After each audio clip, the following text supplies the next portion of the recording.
Olá, tudo bem? Eu sou o João Pedro Fragoso. Aqui comigo tem, como vocês sabem, o Bernardo Coimbra. Fala, Fragoso, tudo bem, meu amigo? De novo, assim como ontem, eu tenho o Lucas Ribeiro, setorista do Fluminense. Fala Fragoso, Bernardo, tudo bem? E esse é o Toque Passa, o videocast do Jornal Globo, gravado aqui no estúdio da nossa redação, com oferecimento da Sete Games. Por aqui, como vocês viram ontem, a gente está recebendo os candidatos à presidência do Fluminense. E hoje quem a gente vai receber aqui no programa é o Matheus Montenegro, candidato da situação. Matheus, obrigado aí pela presença com a gente. Muito obrigado, João, Bernardo, Lucas. Uma alegria grande estar aqui no Jornal Globo. Matheus, seguindo um pouco do protocolo que a gente montou para esses dois programas, a dinâmica que a gente montou, eu queria te pedir para você se apresentar um pouco para o torcedor tricolor e para o público do Toque Passa que pode não te conhecer e dizer também por que você deve ser o presidente do Fluminense no próximo triênio. Eu sou Matheus Montenegro, tenho 39 anos, sou advogado, especializado em direito tributário. Dentro do Fluminense, minha história no Fluminense começa na arquibancada, né? Sempre fui a todos os jogos do clube, mas no fim ali de 2006, início de 2007, participei ativamente de um dos grandes movimentos da arquibancada, que foi o surgimento da Legião Tricolor, uma torcida que revolucionou ali naquele momento a forma de torcer. E depois dali, assim, nunca fui muito envolvido na política do clube, mas fui convidado no fim de 2019, início de 20, para ajudar a gestão atual do Fluminense num processo específico tributário, que era um grande problema que a gente tinha lá. E a partir dali eu conheci a gestão, não conhecia o presidente Mário antes, conheci naquele momento. E depois disso fui me aproximando, até que em 2021 eu fui convidado para assumir a vice-presidente de Relações Institucionais. Toquei alguns projetos na gestão atual, como a questão da concessão do Maracanã, a Liga, a obtenção do RCE, e fui, enfim, participando cada vez mais dos assuntos do dia a dia do clube, até que em 2022 eu fui eleito vice-presidente geral, nesse último mandato, o cargo que exerço até os dias de hoje. A ideia da minha candidatura é uma ideia de continuidade de uma gestão que pegou o Fluminense com muitos problemas, especialmente financeiros, e que felizmente após 6 anos, com erros e acertos, a gente entende que fez uma boa gestão, na parte administrativa, na parte financeira. Conseguimos ter um aumento significativo de todas as receitas, conseguimos equacionar a dívida, conseguimos bons resultados dentro de campo, mas a gente entende que ainda não acabou, nosso projeto não acabou, estamos há 6 anos lá, mas a gente pretende continuar, e é por isso o slogan da nossa campanha de Vamos por Mais. Boa. E, Matheus, o futuro do Fluminense passa pelo debate sobre a possível transformação do futebol do clube numa SAF. Né? Existe uma proposta já de um fundo de investidores tricolores apresentada há cerca de 2 meses ali, que está numa fase de diligência, antes de ser debatida para a votação dos sócios. Ela prevê um aporte de 500 milhões e o investimento de cerca de 6 bilhões ali ao longo dos próximos 10 anos no futebol, a partir do momento, claro, que for aprovada, sem que haja garantia de novos repasses, novos aportes ali. Eu queria te perguntar, você é um entusiasta desse projeto, né? Se coloca ali como entusiasta nos bastidores, e esse projeto despertou preocupação em alguns especialistas que a gente ouviu ao longo desses últimos 2 meses, justamente por conta da meta agressiva de 600 milhões em investimentos por ano no futebol. Como o Fluminense consegue garantir para o torcedor que essa receita no futebol de fato vai existir? Perfeito, João, ótima pergunta. Acho que assim, primeiro é um projeto que eu lidero desde 2022 na gestão. O projeto não começa com uma ideia de SAF, o projeto começa com uma ideia da gente fazer uma reorganização financeira do clube. Só para lembrar, em 2019 e nos outros anos o Fluminense tinha penhora dia sim, dia não. Era absolutamente impossível fazer qualquer planejamento financeiro. Com o RCE a gente consegue equacionar, organizar a casa, deixar de ter as penhoras e ter um plano em que há um pagamento mensal, tanto na esfera civil quanto na trabalhista, e com isso a gente permite fazer um planejamento do clube. Então, durante esses anos, durante 3 anos de trabalho, nós analisamos várias possibilidades do mercado, seja numa operação que envolvia a SAF ou sem envolver a SAF, analisamos uma possibilidade de fazer uma SAF sem a venda do controle, e depois chegamos nessa proposta atual, que é uma proposta com a venda do controle do clube, ainda que atualmente num percentual muito menor do que os outros clubes brasileiros fizeram. E a gente apresenta, na verdade, o próprio investidor vai ao Conselho Deliberativo do clube, apresenta essa proposta e a gente resolve parar o processo, porque acho que é uma decisão muito importante e não seria uma decisão inteligente a gente tocar SAF e eleição ao mesmo tempo. Então o projeto está parado hoje, né, é só uma leve correção, ele não está em fase de diligência, ele está parado, porque a gente preferiu focar nesse momento eleitoral e depois voltar a discutir a SAF. Acho que o ponto, enfim, do investimento você já falou, né, 500 milhões, 250 à vista e 250 em até 2 anos, e aí abro parênteses para dizer que nesse período eleitoral muita gente tenta desmentir, assim, na verdade, tentar enganar o torcedor, né, dizendo que o valor é só de 250, etc. Eu vejo isso em alguns flyers divulgados na porta do Maracanã, o que reputo como lamentável, né, porque a gente tem que discutir o projeto de futuro Fluminense dentro do que é verdade, e você está totalmente certo na sua explicação sobre esses 500 milhões. E tem uma segunda parte, que é a previsão de investimento, né, na verdade, uma previsão de gasto de 6,4 bi dentro do futebol em 2 anos. Eu acho que esse ponto... Em 10 anos. Ele tem que ser... É um ponto que tem que ser melhor detalhado. Primeiro porque, enfim, só teve uma reunião sobre esse assunto. Muita gente me pergunta, esse 6,4 bi não tem atualização, então tem que mostrar a conta. Você não começa um investimento com 640 milhões, ou seja, não é 6,4 bi dividido por 10 e tem 640 por ano. Você começa num valor menor, tá? Que a gente vai detalhar, mas a gente começa com 480, vai subindo para 500, chegando lá a 520. Então a gente vai subindo ao longo do tempo e na média dá esses 640 milhões. Então esse é um aspecto muito importante para a sua pergunta, porque a gente não começa com 640. Esse valor vai subindo ao longo do tempo. Você tem essa previsão de investimento dos 500 milhões nesses 2 anos, e você tem também todas as receitas do clube. Então, para dar uma ideia, assim, o sócio futebol em 2019 arrecadava por volta de 8 milhões. E hoje, mesmo com uma queda de 70 para 35 mil sócios, a gente tem a previsão de arrecadação de 52. O patrocínio Master ele é de 52. A gente tem os direitos de transmissão que a gente pegou com 90 milhões e vai chegar esse ano a 150. E todas essas receitas, elas seriam transferidas para a SAF. Então, essa previsão de gasto no futebol, ela decorre do investimento, de uma análise detalhada feita pelo investidor, de projeção de receitas recorrentes do clube, também a venda de jogador, que é uma receita importante, além desse aporte para que se chegue nessa previsão de gasto. Para o torcedor ter uma ideia, assim, quando o Fluminense arrecadou no ano passado 684 milhões, a gente gastou menos de 400 no futebol. Então, é uma proposta que aumenta consideravelmente o nosso custo no futebol. E aí, isso faz parte de um planejamento que a gente espera que seja atingido, mas que, se não for, a gente tem que discutir as penalidades para isso. Uma delas, já apresentada na proposta, é a suspensão do recebimento de dividendos. Então, se esse valor ele não for gasto no futebol, o investidor fica impedido de retirar qualquer dinheiro que ele tenha colocado no clube, mas vários pontos ainda têm que ser debatidos. O primeiro, do próprio aporte, a gente quer aumentar esses 500 milhões. O segundo é discutir mais no detalhe quais seriam as penalidades caso esses valores não fossem investidos, ou seja, não sejam investidos efetivamente no futebol, assim como outras que a gente tem que discutir. E aí, lembrando, né, tivemos a apresentação da proposta, paramos o processo e a gente vai voltar para a mesa para discutir tudo isso na nossa proposta, mas dentro da visão do investidor, esses são gastos possíveis dentro das receitas que o Fluminense tem hoje, dentro do que se espera crescer e atrelando isso a esse aporte inicial. Boa, Matheus. Outro ponto sensível na discussão sobre a SAF é o apontamento do Mário Bittencourt como um CEO. A gente entende que você é um entusiasta dessa ideia, que é criticada por muitos por conta de um suposto é uma palavra melhor, conflito de interesses ali. Rola muito essa discussão nos bastidores ali do Fluminense, já que o Mário foi a pessoa que conduziu esse processo até aqui, junto com você, junto com a gestão ali. Eu queria te perguntar como é possível garantir essa transparência durante esse processo, já que vocês são parceiros políticos, pode-se dizer assim. João, se me permite, que eu acho que tem uma confusão aqui de conceitos, inclusive na sua pergunta, porque assim, uma coisa é a transparência, uma outra coisa é quem vai ser o CEO.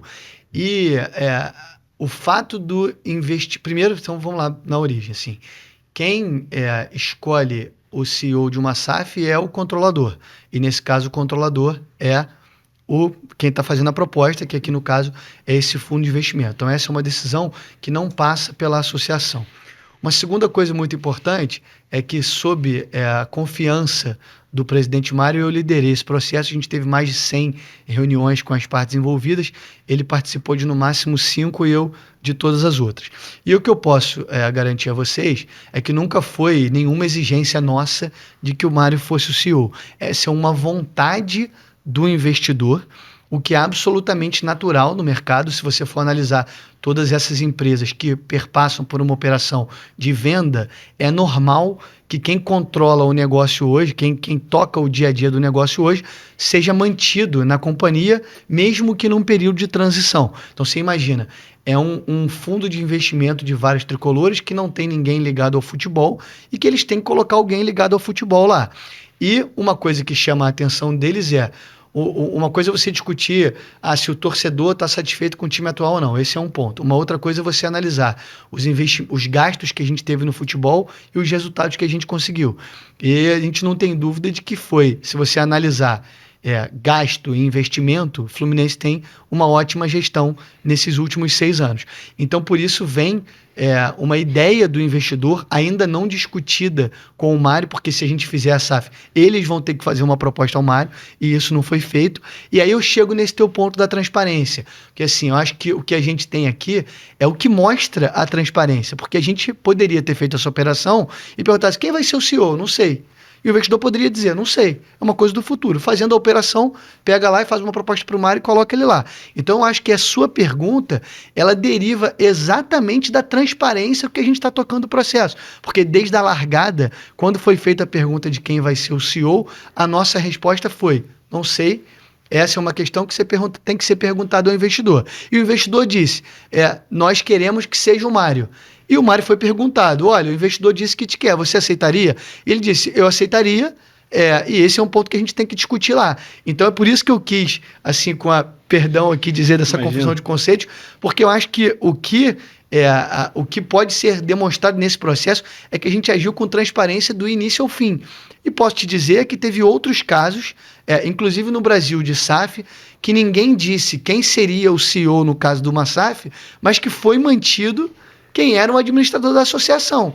Né? E não foi objeto de debate nesses clubes, porque eu não posso dizer, que eu não acompanhei no detalhe, se teve transparência ou não, mas aqui a gente preza pela transparência e por isso nós antecipamos esse debate, né, quando foi perguntado, e respondemos de forma muito clara o que a gente pensa sobre o assunto e o que o investidor pensa sobre o assunto. Então, o que a gente vai trabalhar é que, assim, dentro dessa palavra de transparência que é muito importante, o torcedor, antes, o sócio, né, torcedor e o sócio do clube, sócio proprietário, antes de votar eventual proposta de SAF, ele vai ter absolutamente todas as informações. O que isso significa? A gente vai abrir no Conselho Deliberativo todos os documentos que vão ser apresentados. Isso envolve contrato de investimento, acordo de acionistas, contrato para fins de royalties, tudo isso vai ser objeto de discussão, não só pelos torcedores do clube, como por todos os especialistas, porque nós vamos abrir isso para lá. E todas as perguntas que forem feitas vão ser respondidas com transparência e o torcedor vai ter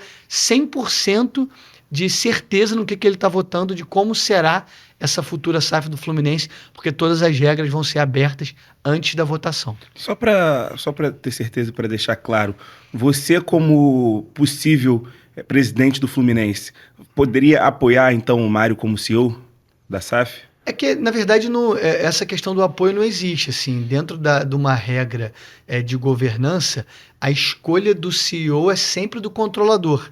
Então não tem apoio, tem uma decisão que é individual do investidor. Ele escolhe quem vai ser o CEO, ele escolhe quem vai ser o diretor financeiro, ele escolhe quem vai ser o diretor de marketing. Você poderia ocupar uma cadeira no conselho de administração, certo? Eu?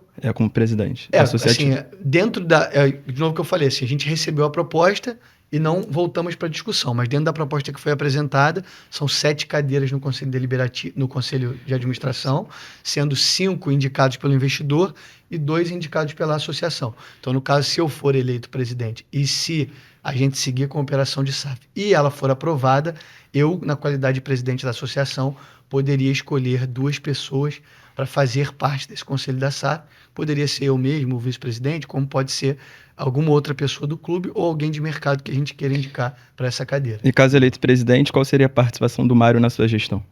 Como a participação do Mário a gente ainda não entrou, não debateu isso no detalhe de qual seria o cargo dele, mas eu tenho certeza que ele vai estar comigo na gestão.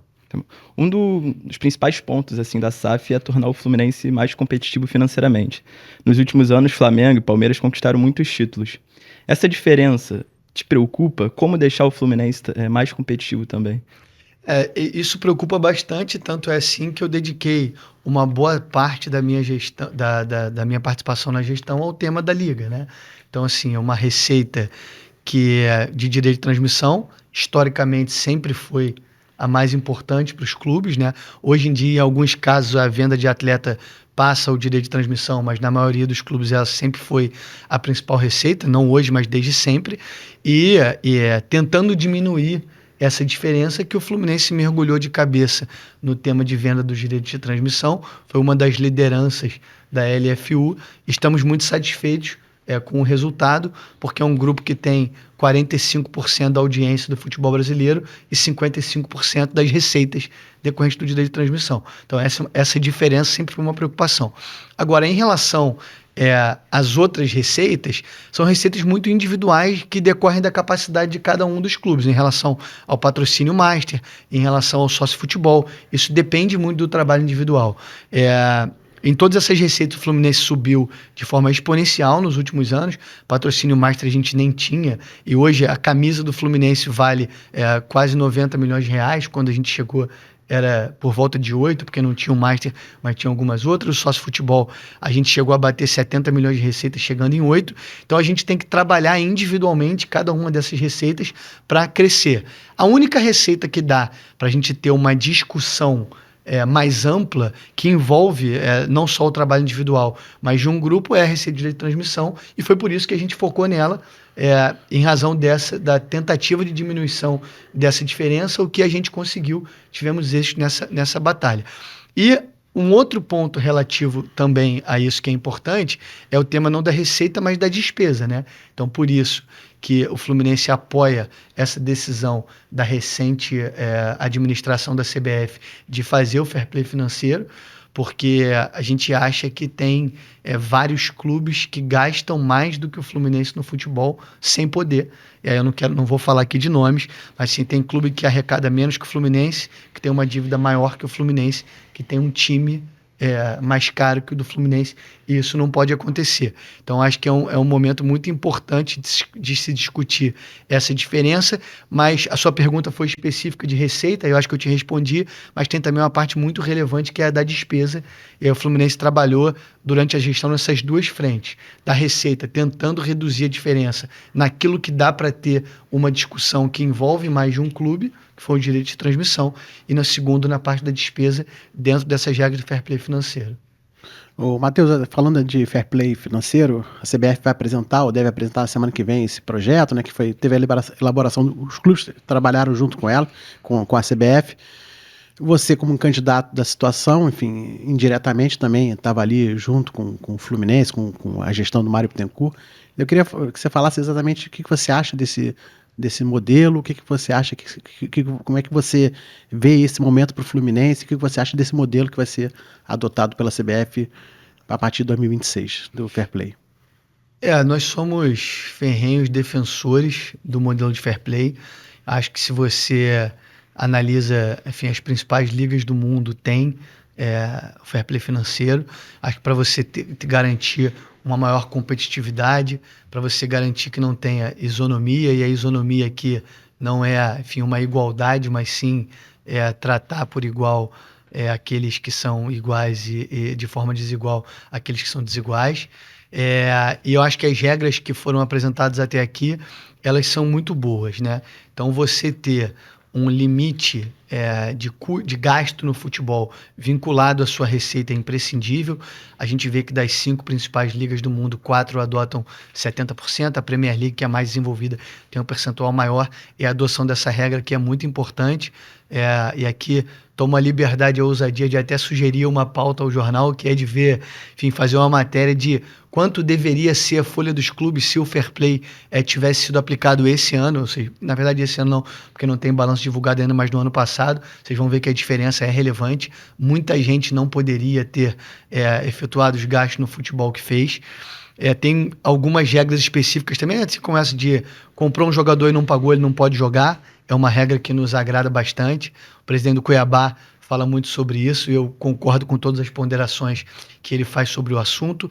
Você tem 2 regras específicas de déficit que são muito relevantes, uma tratando do global, ou seja, qual é o seu limite de endividamento considerando a sua receita, ou seja, você trata da dívida geral do clube, né? E uma outra específica que é um limite de prejuízo naquele exercício ou naqueles exercícios por um prazo de 2, 3 anos. São regras que são imprescindíveis para o futebol brasileiro e que vai aumentar, sem dúvida, o investimento no futebol. Porque hoje, quando você conversa com as pessoas, sobretudo de fora do Brasil, e que querem investir no futebol brasileiro, que veem potencial no futebol brasileiro, eles sempre dizem que não faz sentido você chegar aqui e fazer um investimento sabendo que não tem nenhuma regra sobre esse modelo. Então você pode vir aqui, gastar 400 milhões para fazer um time, ter uma folha de 40 milhões por mês e eventualmente pode ter um time um clube que não tem condição, que vai gastar a mesma coisa que você porque não está preocupado com o futuro. Nós vimos diversas SAFs de resgate aqui que são diferentes da SAF do Fluminense e que surgiram exatamente por conta de uma má gestão financeira. Eu não digo que tem aqui nenhuma desonestidade, né? Eu não seria leviano de dizer isso, mas efetivamente é assim, uma decisão por gastar mais do que um clube tem capacidade de arrecadar, e isso chegou a hora do fim, a gente não pode mais permitir. Eu parabenizo muito a gestão da CBF por ter uma gestão tão nova e que pegou essa ferida, assim, pegou 2 pontos principais do futebol brasileiro, um de calendário e o outro de fair play financeiro, e já chegou colocando o dedo na ferida e trazendo regras para que a gente possa ter uma evolução no nosso futebol. Matheus, você falou sobre questões de folha, questão de contratação de jogadores. Isso seria justamente o assunto que eu queria tocar.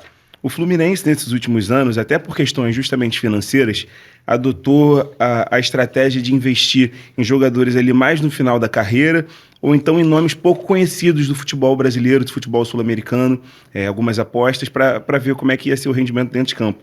E aí acabou acertando em algumas, errando em outras, e lidou com o bônus e o ônus dessas escolhas. Eu queria te perguntar se na sua gestão você pretende seguir com esse tipo de estratégia e quais foram os pontos positivos e negativos que você vê que o Fluminense teve justamente com esse tipo de estratégia na gestão do futebol nesses últimos anos. João, essa é uma ótima pergunta e eu queria só voltar um pouco no passado, não tão longínquo assim, para falar sobre a nossa estratégia em cada um dos anos, né? Enfim, a nossa gestão assume o clube em 2019, na zona de rebaixamento, né, com 4 meses de salário atrasado, 8 de imagem, sem nenhum real no caixa e com muita coisa para pagar. Então, você pode imaginar que nesse cenário, o nosso planejamento de 2020 foi um planejamento ali dentro do que era possível, né? Ou seja, nenhuma contratação com gasto relevante, a gente pegando os jogadores que vinham livre, né? Sem necessidade de gastar nada, sem nenhum valor de luvas, etc. E a gente consegue lá em 2020 alcançar o 5º lugar no Brasileiro com uma folha que é parecida com a folha do Mirassol hoje. Então, assim, é óbvio que a gente tem diferenças relevantes, porque o Fluminense tem torcida, história e tradição, mas só falando aqui de custo, né, foi um custo muito parecido, e aí dentro dessa linha, e eu não diria nem que eram jogadores consagrados em fim de carreira, eram jogadores, enfim, livres, e que estavam ali no mercado e que não necessariamente tinham conquistado títulos. A gente mantém isso ali em 2021, e em 2021 a gente vira a chave exatamente para chegar onde você falou e monta o elenco de 22, aí sim, com esses jogadores consagrados em fim de carreira, quando vem o Fábio, quando vem o Cano, quando vem o Felipe Melo, etc. A área já tinha vindo no meio de 2021 com um jogador que a gente gastou ali $500 mil, que naquele momento era um valor relevante para a gente, mas o time montado, o time que ganha a Libertadores, ele foi montado ali no início de 22, dentro dessa perspectiva. E a gente fez isso sabendo que a gente não tinha caixa para fazer investimentos relevantes, mas que a gente achava que o nosso grupo ele tinha que dar uma encorpada com os jogadores que já tinham sido campeões em outros clubes e felizmente deu certo. Assim, em 2023 a gente fez algumas contratações pontuais, a gente gastou ali, fez um investimento baixo, mas para trazer o Keno e o Guga do Atlético Mineiro. Ali no meio do ano a gente trouxe o Danielzinho e o Ione Gonzalez, que foram até contratações criticadas pela torcida, mas que como no fim do ano a gente ganhou a Libertadores e ninguém falou mais do assunto, inclusive na semifinal o gol do Cano com um passe ali do Ione Gonzalez, o segundo gol deixado do JK, Beira-Rio. Então assim, esse foi o planejamento de 2021, ele para mim já é diferente do planejamento de 22, tá? Por esse motivo.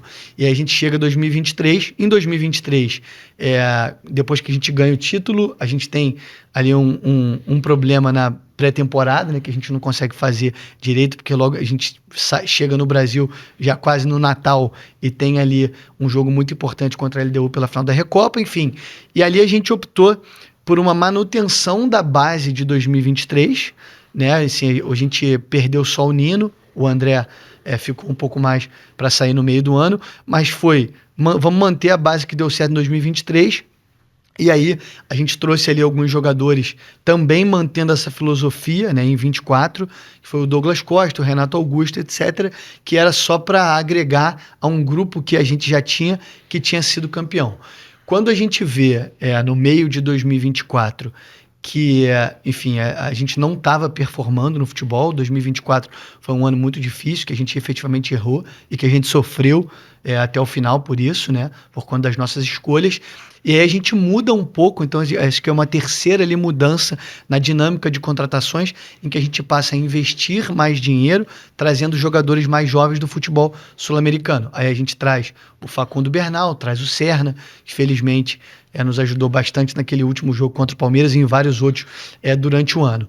E isso, assim, foi possível graças a uma reestruturação financeira do clube, ao RCE, as premiações que a gente recebeu em 2023, a gente começa a fazer as aquisições mais relevantes ali, embora em valores irrisórios, se comparado às transações que a gente vê hoje no futebol brasileiro.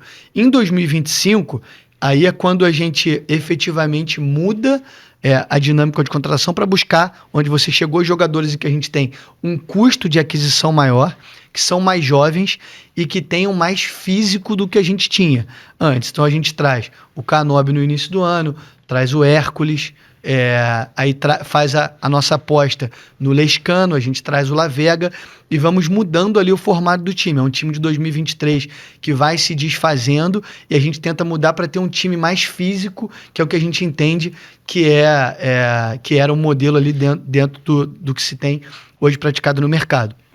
E aí, mais no início do ano aqui, mais pro meio do ano, a gente trouxe o Soteldo, também com uma contratação que a gente gastou, o Santi e o Lúcio, que são jogadores que mudam a característica de contratação do Fluminense, embora com nenhum valor muito elevado, mas a gente tem ali por volta de $6 milhões no Canobi, 4 milhões no Hércules, e mantém isso 3, 4 dentro desses jogadores ali, 5 um pouco mais no Soteldo, mas para o Santi e pro Lúcio. Então a gente vê que tem uma mudança desses critérios de contratação ao longo do tempo que derivam de uma melhor sustentabilidade financeira que o clube tem, ainda distante daqueles que fazem grandes investimentos, mas para a gente mudar o time. E eu acho que assim, a forma de se fazer contratação, ela depende muito do momento do clube, especialmente do financeiro, e o que a gente espera ali de montagem de elenco, e vocês viram que ao longo aqui desse período que eu fui explicando, que a gente teve diversas alterações ao longo do tempo de 2020 para cá, dentro das necessidades do departamento de futebol e da condição financeira do clube. Acho que erramos e acertamos nas contratações. Acho que algumas a gente ainda não pode saber, né, porque ainda tem jogadores que precisam de um tempo ainda maior de maturação aqui, especialmente os que chegaram em 2025, e acho que a gente ainda tem esperança que vários desses jogadores que ainda não performaram vão performar, mas e alguns outros a gente pode efetivamente ter errado, como pode ter acertado, vai depender. E assim, é muito bom que assim, a gente ainda tem uma semifinal de Copa do Brasil para disputar. Se qualquer um deles, né, fizer o gol do título de bicicleta, ele vai virar ídolo da torcida. Mas enfim, isso faz parte do futebol, erros e acertos. Eu acho que a gente tem que fazer mais investimentos em tecnologia no setor de scout e captação, porque dentro da nossa capacidade de investimento a gente tem que errar cada vez menos, e quanto mais a gente acertar, mais competitivo o nosso time vai ser. Mas só para fechar essa parte, eu não gosto muito de entrar no detalhe se essa ou aquela contratação foi boa ou ruim, até porque se você for perguntar para um grupo de 5 ou 10 amigos, cada um tem uma opinião em relação a determinado jogador, tem muita coisa de gosto. É claro que tem alguns que chegam mais próximo da unanimidade, mas é muito raro você ter unanimidade quando você fala de jogador. Mas eu gosto de falar assim a competitividade do clube durante a nossa gestão. Então nós disputamos 6 cariocas, chegamos 5 vezes na final, nós temos 4 participações na Libertadores, o clube tem 10 na sua história, 4 na nossa gestão, esperamos ter a 5ª aqui em 11, porque temos uma possibilidade de conseguir voltar à Libertadores pelo Brasileiro e também pela Copa do Brasil. Estamos na 2ª semifinal de Copa do Brasil, e no Campeonato Brasileiro, nos 5 anos anteriores à nossa gestão, a nossa melhor posição foi o 12º lugar, e aqui dentro da nossa gestão nós ficamos em 5º, 3º, 7º. Pior colocação. Foi a melhor. Nos 5 anos anteriores, 12º foi a melhor. Sim. Você até fica surpreso porque não lembra. Não, pensei que a nossa gestão mudou isso. Dentro. Mas era, assim, nos 5 anos anteriores foi 12ª a melhor. E agora a gente teve, tirando a 13ª posição, que foi a pior da nossa gestão no ano passado, que foi um ano bem ruim, em todas as outras a gente estava na primeira parte da tabela, e esse ano estamos novamente. Boa, só para pontuar rapidinho, ainda dentro desse assunto do futebol, como é que vai ser a composição do seu departamento de futebol? Como é que você está pensando isso? No departamento de futebol, a gente tem separado aqui, tem um chefe. Porque você falou do scout também, né? Isso. Acho que é importante explicar, assim, a gente tem um diretor de futebol, que é o Paulo Angione. O Paulo Angione fica focado no dia a dia, né, do elenco profissional, em tudo aquilo, no planejamento, na conversa com o treinador, com a comissão técnica. Ele foca mais no profissional, embora também olhe a base. A gente tem o chefe de scout, que é o Ricardo Correia, que toca não só as contratações do futebol, como toda a captação do clube inteiro, desde a base. Todo o departamento de captação está vinculado ao nosso setor de scout. A gente pretende manter esse modelo, mas com mais investimentos no setor de scout, e criar uma diretoria de planejamento esportivo que a gente criou no passado, que foi exercida pelo Fred. Depois da saída dele não teve ninguém no lugar, que tem o objetivo de fazer uma melhor integração entre o futebol de base e o futebol profissional, e com isso planejar o elenco a longo prazo. Porque é claro que, enfim, o diretor de futebol ele pode fazer isso, mas é muita coisa no dia a dia. A gente quer ter alguém focado para que os atletas que cheguem da base no profissional, eles venham mais preparados, mais prontos para já chegar performando, e também com isso a gente montando o elenco a longo prazo, 3, 4, 5 anos, considerando as safras que a gente tem na categoria de base. Alguém que já tem de cabeça, não vamos trazer um lateral agora, porque daqui a 2 anos a gente acha que vai ter um lateral aqui, e com isso a gente ajustar mais, errar menos nas contratações, porque vai ter alguém sempre olhando base profissional o dia inteiro. Bacana. Eu queria entrar com você no assunto Maracanã. Existe um projeto de lei na LERJ, né, sobre a venda de bens do Estado, incluindo o Maracanã. Eu queria saber como é que você vê esse projeto, se acha que é um projeto que vai adiante, falando especificamente do Maracanã, e o Fluminense como concessionário, como parte de parceria do concessionário do Maracanã, como é que também pode se resguardar em caso dessa venda do Maracanã. E aí também, para amarrar o assunto Maracanã, sobre possível venda de naming rights. Como é que você enxerga essa situação também, essa possibilidade? Bernardo, o Fluminense no início da nossa gestão era interveniente anuente do Maracanã, né? A gente tinha um contrato que era um termo de permissão de uso precário, tinha que ser renovado a cada 6 meses, que foi firmado com o Flamengo, o Fluminense como interveniente. Então, o primeiro trabalho que a gente fez, que foi muito relevante, foi vencer a licitação em conjunto com o Flamengo e firmar um contrato de concessão pelo prazo de 20 anos. Já tem 1 ano, mas temos mais 19 pela frente. Essa estabilidade de se ter um contrato de 20 anos permite que a gente faça um planejamento que era impossível de ser feito com o contrato vencendo a cada 6 meses. Então, a gente está trabalhando muito para melhorar o Maracanã. Era notícia toda hora que o gramado estava ruim, né? E agora que o gramado tá bom, ninguém mais fala do assunto, que é uma ótima notícia, porque não tem ninguém reclamando lá. Isso faz parte de um trabalho que a gente fez de investimento e vários outros. Então, nós fizemos ontem um leilão dos camarotes do Maracanã. Vamos aumentar muito a receita para 2026. Nós temos como planejamento a construção de um museu do futebol, num projeto que a gente vai gastar mais de 40 milhões de reais. Então, são várias melhorias que a gente vem fazendo no Maracanã e que mostram que o Maracanã é super rentável para os clubes. E quem diz que o Fluminense ou qualquer outro clube tem prejuízo jogando no Maracanã está falando uma inverdade, porque esse ano o Maracanã já vai dar resultado no fim do ano de dividendos. Eu não falo do borderô, que é muito importante explicar para o torcedor assim: cada vez que você joga no Maracanã, você tem receitas que são vinculadas ao jogo e tem receitas que são vinculadas ao estádio. Então hoje tem Fla-Flu no Maracanã, o Fluminense é o mandante. O que o Fluminense vai receber? Vai receber o valor da bilheteria e vai receber um valor de alimentos e bebidas.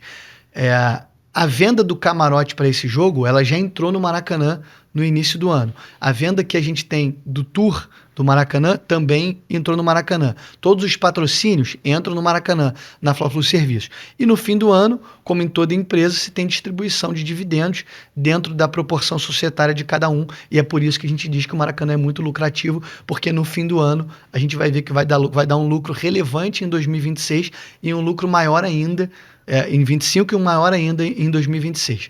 Sobre esse projeto da Alerj, eu acho que ele tem um singelo equívoco na premissa, porque, enfim, todo mundo sabe que o Estado do Rio de Janeiro prevê um déficit relevante no ano que vem e que tem que vender ativos. E, pelo que eu vi das matérias e acompanhei, a premissa de vender são aqueles ativos subutilizados ou que geram prejuízo ao Estado do Rio de Janeiro. E o Maracanã não se enquadra nessa premissa. Primeiro porque, dentro das regras da concessão, o Fluminense tem a obrigação de pagar uma outorga fixa de 20 milhões por ano ao Estado do Rio de Janeiro. Então, o Estado do Rio de Janeiro, além de não ter nenhum custo com o Maracanã, recebe 20 milhões por ano, no mínimo, porque toda a receita extraordinária que o estádio tem, a gente tem que repassar uma parte para o governo do estado, além de fornecer 7 camarotes com alimentos e bebidas, etc. Então, a premissa está equivocada. O Maracanã não se enquadra na premissa do projeto de lei de vender o que é subutilizado ou que dá prejuízo. Mas, dito isso, se for, e o governador também já se manifestou de forma contrária a essa venda do estádio. Mas se for uma vontade da Alerj e isso seguir adiante, o Fluminense vai ter interesse de participar desse leilão, porque, de novo, os resultados do Maracanã são muito bons e a gente está acompanhando o movimento. Eu não posso prever aqui se vai acontecer ou não, mas se isso seguir adiante, o Fluminense está preparado para apresentar uma proposta, seja em conjunto com o Flamengo, seja de forma individual. Para fechar, naming rights, a gente está fazendo uma negociação já há bastante tempo, tem algumas empresas interessadas, estamos trocando documentos, tudo dentro do sigilo, e esperamos divulgar em breve o vencedor. A gente estima ali uma receita por volta de 55 milhões de reais por ano. Agora, falando sobre Laranjeiras, o Fluminense recebeu recentemente um projeto de lei da Câmara de Vereadores para a revitalização de Laranjeiras, inclusive do estádio, do CT. Como sua gestão enxerga o futuro de Laranjeiras? Dá para fazer alguma partida ali, quem sabe, do profissional, sabendo do espaço, do trânsito, enfim? Lucas, a gente foi ontem à Câmara Municipal de Vereadores. Aproveito aqui para agradecer publicamente a todos os autores do projeto, especialmente o presidente, Carlos Caiado, grande tricolor. Foi um passo muito importante. A gente já está há mais de 3 anos discutindo isso com a Prefeitura da cidade do Rio de Janeiro e com a Câmara de Vereadores. Um projeto que, primeiro assim, eu acho que o projeto corrige ali, o projeto faz uma reparação histórica, né? Porque o Fluminense teve que abrir mão de parte do seu patrimônio, que é o Estádio das Laranjeiras, por volta ali da década de 60, para permitir o melhor fluxo de trânsito entre a Zona Sul e a Zona Norte, com a Pinheiro Machado, e nunca foi recompensado por isso. Não estou dizendo que foi a Prefeitura, não. É uma discussão mais antiga, mas eu acho que o poder público como um todo, né, ele, com esse projeto, ele cria ali uma compensação, né, uma reparação histórica porque a gente sofreu no passado. Além disso, é um projeto que permite que o Fluminense venda no mercado, né, o seu potencial construtivo, que não pode ser feito em Laranjeiras, especialmente por conta dos tombamentos que a gente tem lá. Uhum. E Laranjeiras tem uma importância muito grande para a cidade do Rio de Janeiro, para o estado do Rio de Janeiro e para o futebol brasileiro, né? Como o primeiro estádio que a seleção brasileira jogou, com o primeiro título conquistado, o primeiro gol da seleção. Então, tem uma importância histórica muito grande para o próprio futebol brasileiro. O que a gente tem de projeto lá é uma revitalização completa, tanto do estádio quanto do clube social. Então, a gente faria uma reforma em que o Fluminense teria um clube social novo do zero e, sem dúvida, o melhor do Brasil, porque o investimento que a gente tem para fazer lá é muito grande. Seria a reconstrução do clube ali na parte social. E no estádio é uma revitalização para que a gente possa atendendo a todos os órgãos competentes, as demandas que a gente tem por ser um imóvel tombado, a gente faz todas as adaptações e deixa um estádio pronto para jogo. O objetivo principal é ter jogos da base e do futebol feminino, mas a gente não descarta fazer jogos profissionais, porque assim, a gente tem alguns períodos, por conta da quantidade de jogos do Maracanã, a gente tem que fazer reformas no estádio, e normalmente no início do ano, alguns jogos a gente joga em Moça Bonita, na Portuguesa da Ilha, então uma possibilidade da gente ter 1, 2, no máximo 3 jogos por ano ali no Estádio das Laranjeiras, uma possibilidade que tem que ser discutida com uma associação de moradores, com todas as, enfim, as partes que são relevantes nesse processo, para a gente fazer ali, é possível da gente jogar esses jogos ali. E com esse projeto, um outro objetivo do projeto é a gente poder deixar o estádio pronto para a gente fazer mais shows. Vocês devem ter acompanhado que nos últimos anos o Fluminense faz FluFest, ali leva 5, 6 mil pessoas ao gramado. Existe a possibilidade de ter gramado sintético por conta disso, da realização de shows? Sim, eu acho que assim, o Fluminense é contra a utilização do gramado sintético para jogos do futebol profissional, mas não tem dúvida que quando você tem um gramado sintético, o estádio fica mais rentável. Então, assim, eu acho que é possível que haja gramado sintético, mas se isso acontecer, a gente não vai ter jogo do futebol profissional lá. Então é uma decisão que a gente tem que tomar ao longo do tempo, de deixar um gramado natural para um estádio ser mais rentável e a gente não jogar o profissional, ou a gente ter mais rentável com o sintético e não jogar o profissional, ou a gente poder ter jogos do profissional e aí a gente tem um gramado natural. Com a revitalização, a gente vai aumentar a capacidade de shows no estádio por volta de 5, 6 mil que a gente tem hoje, para uns 14, 15 mil, então é bem relevante. Seria uma arena de shows nova, muito moderna, na Zona Sul do Rio de Janeiro, que é um espaço muito, muito disputado ali para esses shows. Essa parte específica da grama a gente vai ter que discutir ao longo do tempo. E qual é a estimativa de custo, de prazo para a reforma do estádio? A estimativa de prazo é bem longa, né? A gente, enfim, um projeto desse nível do clube inteiro, isso a gente ainda vai ter que debater, mas a gente vai dividir, né? Uma coisa é a obra do estádio, uma outra coisa é a obra do clube social. Mas é um projeto bem longo e o custo ele está estimado em mais de 200 milhões de reais. Matheus, você falou de base, de jogos de base, enfim. Queria falar um pouco de Xerém, que é considerada há muitos anos uma das principais categorias de base do país, mas que a gente pode perceber que as cifras das vendas dos jogadores de Xerém não são traduzidas nesse conhecimento que a base tem do Fluminense. Além disso também, Nos últimos anos, aqui no Rio de Janeiro, por exemplo, a gente tem visto muitos jogadores que saem de Xerém e vão para a Europa, depois voltam para outros clubes aqui do Rio. No caso do Flamengo, a gente tem o Gerson, tem o Pedro, no Botafogo tem o Luiz Henrique mais recentemente. Queria te perguntar o que é possível fazer no curto prazo para tentar reverter esse cenário, fazer com que Xerém se torne uma base ainda mais rentável para o Fluminense e evitar que esses jovens jogadores que saem de lá, vão reforçar outros clubes. O que fazer com que esses jovens jogadores continuem no Fluminense, dê um retorno técnico dentro de campo, dê um retorno financeiro também?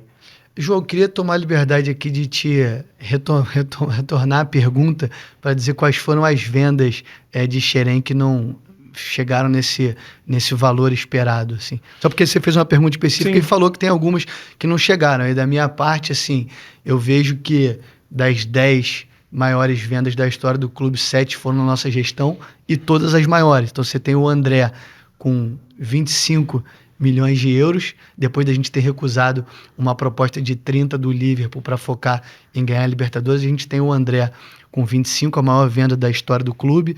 A gente tem o Cauã com 19, 17 fixo, mais 2 de bônus, que foram as vendas mais recentes assim que a gente fez de jogadores da base. Além de, enfim, a venda do Kaique por 10 milhões de euros, a venda do Metinho. Então, assim, foram várias vendas.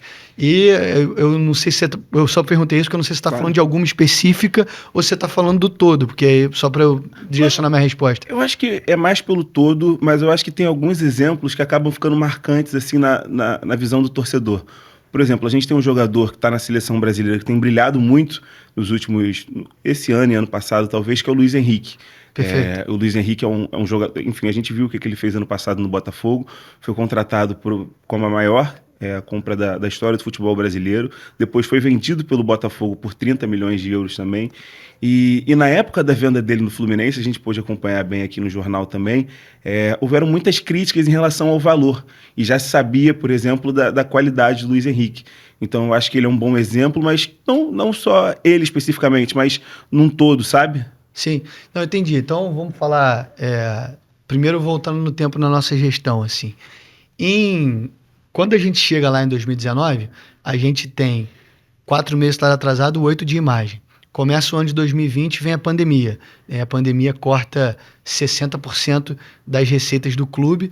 Isso perdura ali até meados de 2021, mais ou menos. A venda do Luiz Henrique, ela foi feita no início de 2022, por uma razão simples. Não tinha outra opção. O Fluminense não tinha dinheiro e precisava do dinheiro da venda para pagar as suas obrigações correntes. Então ele foi vendido por isso. E eu quero só fazer aqui um parênteses, assim, ele foi vendido pela maior proposta que a gente recebeu naquele momento, e é uma venda que foi criticada, especialmente porque logo antes da venda ele fez aquele golaço contra o Olímpia no Newton Santos. Então, eu acho que assim, durante a gestão inteira, assim, a gente sempre teve críticas, né? Em relação a todo mundo, que é normal, tem gente que apoia, gente que critica, mas essa venda do Luiz Henrique foi a decisão mais criticada da nossa gestão, na minha opinião, tá? Daquela gestão. E eu acho que ela foi muito criticada porque o clube errou na comunicação, porque o torcedor não esperava que a gente fosse fazer uma venda naquele momento por necessidade, porque a gente vinha trabalhando bastante. Assim, você sai de 2019 de uma situação de caos, chega em quinto no Campeonato Brasileiro de 2020, a gente melhora ali, e melhora o desempenho, chega em sétimo em 2021. Quando a gente começa ali 2022 e vai para a Libertadores de novo, né? O torcedor não estava alinhado com a gestão no clube, no sentido de que a gente precisava daquele dinheiro para fazer o ano. Então a venda do Luiz Henrique foi feita por isso, porque o Fluminense não tinha naquele momento sustentabilidade financeira.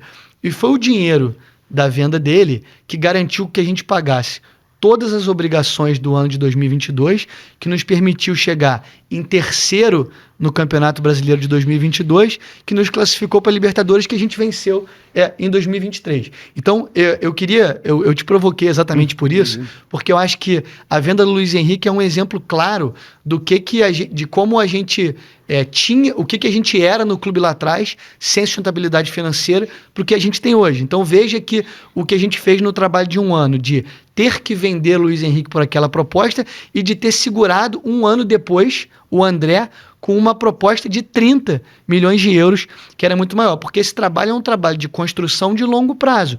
Então, cada vez que a gente foi conseguindo melhorar na reestruturação financeira do clube, a gente foi podendo negar propostas, aumentar valor e etc. E é por isso que é importante a gente voltar no tempo. Eu acho que, sobre o tema como um todo, assim, o torcedor naturalmente não gosta de venda de jogador da base, quer que o jogador da base fique aqui, e isso é natural, especialmente no Fluminense, por conta de Xerém, que tem um vínculo muito próximo com o torcedor. A venda de atleta, ela faz parte do ambiente do futebol profissional, especialmente no Brasil, que é um país formador.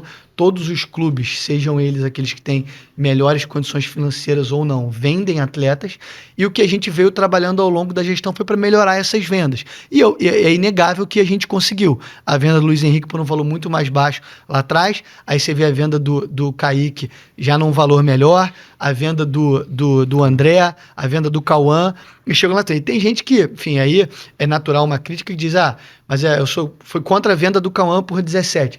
E aí você pode ser contra, não tem problema, é natural. Tem gente que o Cauã é um grande jogador.